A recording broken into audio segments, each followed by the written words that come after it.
След 60-те може да е трудно да останем силни и здрави.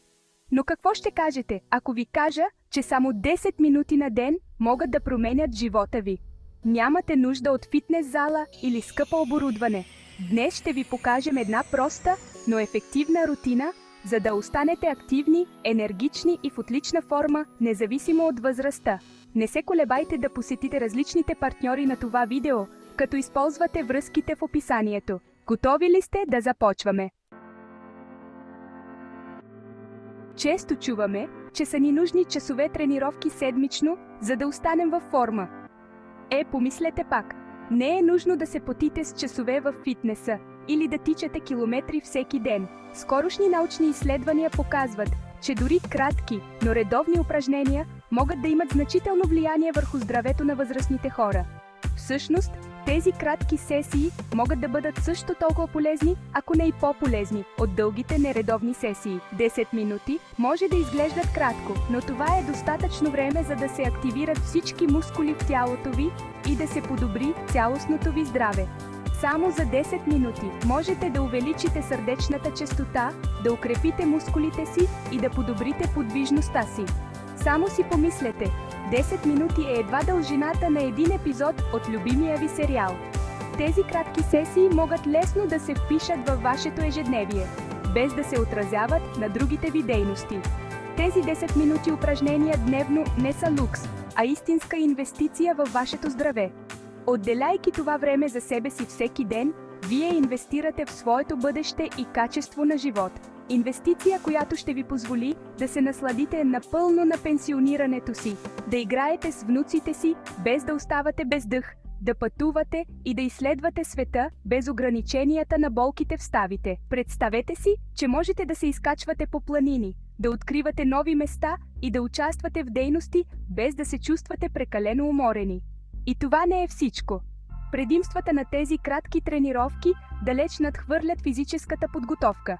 Редовната физическа активност, дори умерена, е най-добрият начин за предотвратяване на определени хронични заболявания, като диабет, сърдечно-съдови заболявания или дори някои видове рак. Освен това, тя може да подобри настроението ви, да намали стреса и да повиши нивата ви на енергия. Така че, виждате ли, тези 10 минути на ден не са загубено време, а време, инвестирано във вашето здраве, енергия и жизненост. Всяка минута се брои и допринася за по-дълъг и щастлив живот. Отделете тези 10 минути за себе си и ще усетите разликата. Сега, след като се убедихте в ползите от тази 10-минутна тренировка дневно, нека да започнем. Ще видите, лесно е, бързо е и най-вече е много ефикасно. Не ви е нужно никакво сложно оборудване, тази рутина може да се прави у дома със собствено темпо и нежно.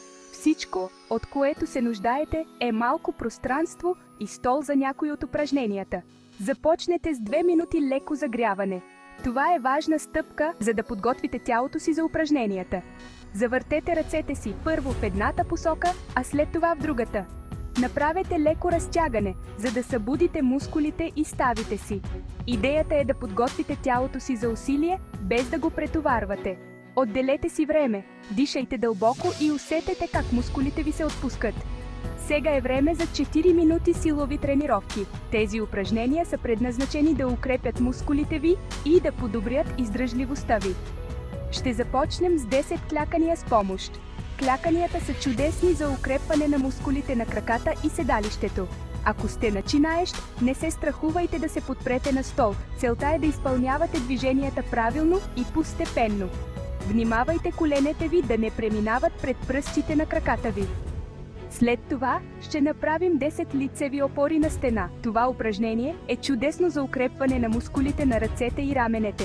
Отново, адаптирайте упражнението към вашето ниво. Колкото по-далеч сте от стената, толкова по-трудно е. Намерете разстоянието, което ви е най-подходящо. Накрая, завършете тази част от силовата тренировка с 20 секунди повдигане на краката в седнало положение. Това упражнение е просто, но много ефикасно. Това просто упражнение е чудесно за укрепване на мускулите на краката и корема. Внимавайте гърбът ви да е изправен и бавно повдигайте краката си.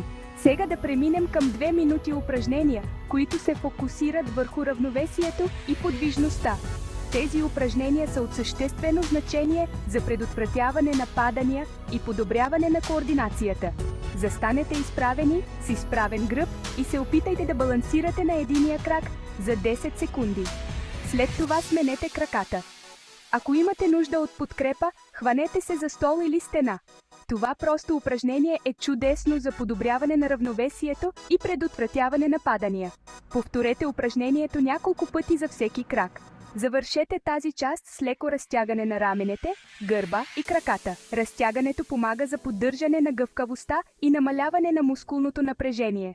Целта е да възстановите гъвкавостта и подвижността си. Разтягайте се нежно, без да се насилвате и дишайте дълбоко. Накрая, отделете си 2 минути за заслужена почивка. Релаксацията е също толкова важна, колкото и самото упражнение. Седнете удобно, затворете очи и се съсредоточете върху дишането си. Оставете ума си да си почине, а тялото си да се отпусне. Вдишайте дълбоко през носа, издишайте бавно през устата. Усетете как тялото ви се отпуска с всяко вдишване. Оставете тялото си да се отпусне, освободете се от всяко напрежение. Насладете се на този момент на мир и спокойствие. И това е всичко. Вашата 10-минутна тренировка е готова. Можете да се гордеете със себе си. Повтаряйте тази рутина всеки ден, за да се възползвате напълно от нейните предимства. 3 глава. Включете упражненията в ежедневието си. Знам какво си мислите. По-лесно е да се каже, отколкото да се направи. С моя натоварен график е невъзможно да се намерят 10 минути на ден. Помислете пак. Да се намери време за упражнения не е толкова трудно, колкото си мислите. Номерът е да интегрирате тази рутина постепенно, без да променяте напълно навиците си. Започнете с малки сесии, дори няколко минути могат да направят разлика. Например, можете да правите упражнения веднага след събуждане, дори преди закуска. Няколко разтягания или кратка разходка могат да бъдат достатъчни. Това ще ви помогне да започнете деня си пълни с енергия. Ще се изненадате колко много това може да подобри настроението и продуктивността ви през деня. Ако не сте сутрешен тип, не се притеснявайте. Винаги има алтернативи. Можете да правите упражнения и по-късно през деня, например преди вечеря. Това може да бъде добър начин да се отпуснете след натоварен ден. Ще ви помогне да облегчите стреса от деня и да спите по-добре. Една йога сесия или няколко дихателни упражнения могат да направят чудеса за вашия сън. И не забравяйте, най-важното не е съвършенството, а постоянството. Важно е да поддържате редовна рутина, дори и да е малка. Не бъдете прекалено строги към себе си, ако пропуснете някоя сесия. Важното е да започнете отново възможно най-скоро и да не се отказвате. Дори 5 минути упражнения са по-добре от нищо. Всяка малка стъпка се брои и ви доближава до по-добро здраве и трайно благополучие. Не забравяйте да разнообразявате дейностите си, за да избегнете скуката. Можете да избирате между разходка, каране на колело, плуване или дори танци. Важното е да останете активни и да се забавлявате, докато го правите. И не забравяйте да си давате почивки. Слушайте тялото си и си почивайте, когато имате нужда. Възстановяването е също толкова важно, колкото и самото усилие. Най-важното е да започнете отново възможно най-скоро и да не се обезкуражавате.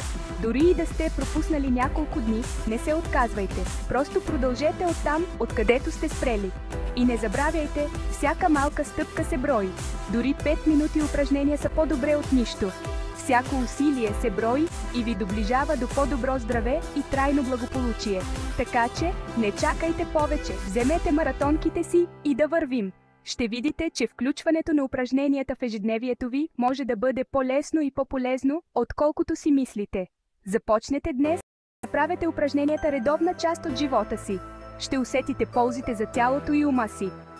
Какво чакате? Обувайте маратонките и да вървим! 4 глава. Грижете се за себе си, заслужавате го. Това сега имате всички ключове в ръцете си, за да останете силни и здрави след 60-те. Не забравяйте, че физическата активност, дори умерена, е от съществено значение за поддържане на здравето и за наслада от живота с пълни гърди. Така че, движете се, танцувайте, разхождайте се, градинарствайте, карайте колело, Намерете дейност, която ви харесва, и я практикувайте редовно с удоволствие. И най-важното, не забравяйте да споделите този ценен съвет с вашите близки, приятели и семейство. Нека се грижим заедно за здравето си и да се наслаждаваме на всеки един момент. Сега е ваш ред. Вече знаете, че да сте във форма след 60-те е възможно и постижимо за всеки. С малко и тази проста рутина да подобрите ежедневието си и да се чувствате по-енергични. Не забравяйте, най-важното е постоянството. Дори 5 минути са голяма крачка за вашето здраве. Пазете се и до скоро. Насладете се на останалата част от деня. Харесайте, абонирайте се и споделете видеото.